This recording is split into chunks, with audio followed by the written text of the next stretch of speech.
Hi. This video will be quite short since I wasn't able to find anything. Not a lot of the stuff was that interesting to me either, so my thoughts section will be quite short compared to at least last video. In other news, did y'all see the IRL pictures of GMK Moomin? I saw that tweet from Andy and man, it does not look anything like the renders. It's kinda to be expected at this point since the designer of the set is Rensuya, who has had a horrendous track record regarding color matching for sets. For example, just look at the GMK Peaches and Cream debacle and how they insisted that the colors were correct, only to turn around and run GMK Peaches and Cream Light, which were the actual colors that the set was supposed to be. I'm really sorry for anyone who bought into GMK Moomin. I feel like at this point, if you see a set that was designed by Rensuya, you should either avoid it at all costs or just expect it to not even come close to the renders. Anyways, without further ado,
GMK Kitsune is a new set inspired by foxes, more specifically, the Japanese folklore and mythology of fox spirits.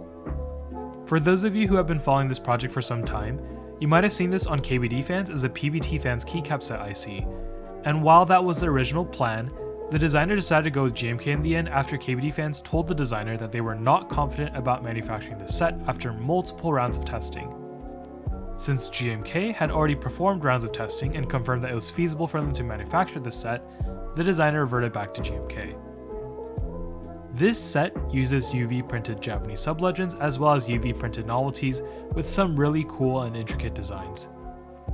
The benefit to UV printing is the fact that you're able to create these cool and complicated designs, but the trade-off is that it won't be as durable or long-lasting compared to double shot.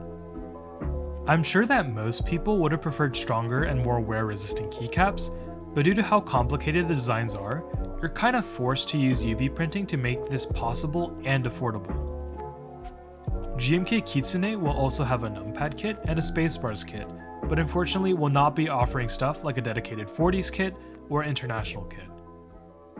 This can lead to compatibility issues, so please do check out the kits to see if it's a deal breaker for you. Other than these keycap kits, the group buy will also offer 2 different Deskmat designs, as well as 2 Kibi metal artisans. I think that both Deskmat designs are cool, but I'd probably go with Dusk since it's more simplistic in design. And for the metal artisans, they're pretty close in terms of how they're designed, so it's really a toss-up and a matter of personal preference. I haven't actually seen Kibi metal artisans in real life, so I'm not really sure how close it will look to these renders. I've definitely gotten some artisans from other companies that didn't look anywhere close to the renders, so it's definitely a possibility here as well. The colors of this set does kind of remind me of EPBT Antarctic Emperor, which was a set about penguins. Unfortunately, the set never came to fruition since the designer just decided one day to nuke the Discord server and the IC post and cancel the whole project. I was extremely disappointed since I was really looking forward to buying that set, so while the set is still different, I am thinking about joining the group buy to fill this hole in my heart. Overall, I do really like this set and I think it looks really cool. I do wish that it had more support for different layouts or languages, but since it doesn't affect me, I am strongly considering this set. If you are a weeb or have been looking for something kind of similar to GMK Zenpond, GMK Kitsune is something you might want to consider. Last time for the QK75, I was able to hold myself back in the end because I had spent too much money on Christmas gifts. For 2023, my New Year's resolution has been to control my finances, so I've been really good at making sure that I don't go over my limit, and I've been saving my money pretty tightly. Unfortunately, this group buy is probably going to ruin my plans. The QK80 definitely shares similarities with the QK75, at least from the side, but it does introduce new design elements to make it unique from its little brother. It's not a huge design change, nor is it a revolutionary one by any means, but the QK80 will feature an interchangeable badge that comes in several themes and a small light bar on the top of the keyboard. It doesn't bring a completely new design or feature to the hobby, but I think what makes the QK80 attractive are the various color combinations that you can do, as well as the price. The QK80 will start at $160, which means that it's only $25 more than the QK75. Although there won't be a knob, you are still getting a keyboard with a stainless steel weight and badge, and all the standard goodies that you receive with QWERTY keys keyboards, like a carrying case and a coiled cable, though admittedly, not the best cable. QWERTY Keys is also introducing 2 new weight options, Black Crystal and Silver Crystal. It's a new finish that gives a shiny glimmer to the weight, and also gives it a rougher texture. If you are someone who hates maintaining and cleaning PVD finishes, this might be something you want to consider as it is fingerprint proof. If these 2 weight options aren't your cup of tea, there will be plenty of other choices for not only the weight but also the case color, so hopefully there will be a combo that you will like. Just like the QK75, QWERTY Keys will be offering bundles that includes both switches and keycaps, so if this is your first build and you don't want to go around searching for parts individually, you can consider picking one up for $230 for anodized and $245 for the spray coat color finishes. Overall, I'm really looking forward to this group buy. It's not the craziest keyboard ever designed, but it's definitely one that has great cost to performance in this hobby. There are certain colors and weight finishes that I wish were available for some builds that I have in mind, but with all the options available, I'm sure that it covers most of the needs of the people who will be joining in on this group buy. If you are looking for a nice TKL that won't completely break the bank, I would definitely take a look at the QK80. The 70% layout, or the effortless TKL, has gotten really popular over the past couple of years, and the Hero 70 is a new rendition featuring this layout. I don't have too much to say about this keyboard since the design is quite simplistic compared to some of the other 70% that were released in the past. The top, side, and bottom profiles are all quite standard, though the brass weight does add a bit of flair with the angular design. Like many boards nowadays, the designer went with pour-on gasket mount, which should provide a decent amount of flex and a softer typing feel. Pricing for this keyboard isn't all that cheap at $440, though if you compare it with some of the other 70% keyboards such as the Nissan Design 700E or the Metakey Tenet, the price isn't all that far off. Those keyboards also featured aluminum weights rather than brass, so I guess it's not all that unreasonable with the MLQ being set at 100 units. It's still a decent chunk of money, and when you compare to other boards that will or are being offered at the moment, it may feel like you're paying a lot compared to what you're getting. But then again, it's honestly pretty hard to compete with the offerings from QWERTY Keys, so it's not the fairest comparison since they do have advantages with their supply chain that allows them to offer their boards at such great prices. Although 70% keyboards are getting more and more common, it's ultimately still not all that readily available. There are some projects that are currently in the icy phase, but if you aren't willing to wait any longer, or if you prefer the minimalist design of the Hero 70, I would definitely take a look at this keyboard. The Duo M is the second keyboard from Duo Foundry.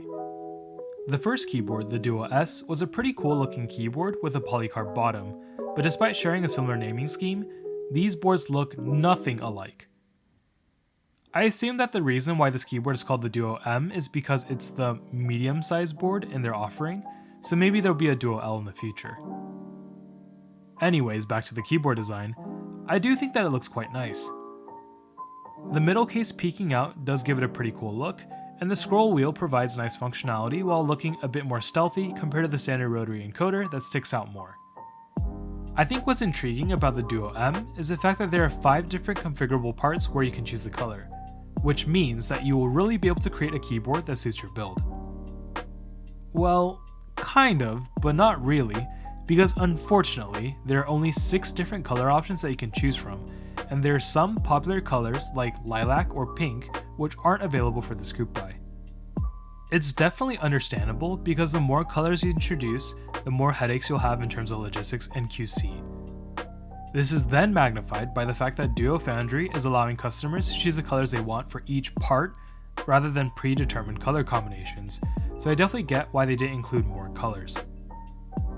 Pricing is pretty good for this keyboard at $341. It's not cheap, but that puts it around the mid-range pricing for the custom keyboard hobby, where we've seen prices being pushed upwards in the past few years.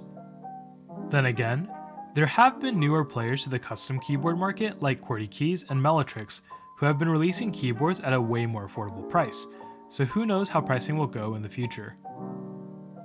One of the reasons why Duo Foundry was able to offer it at this price is definitely due to the fact that the whole board will be made of 6063 aluminum, so the lack of brass and stainless steel definitely allowed them to keep the prices lower.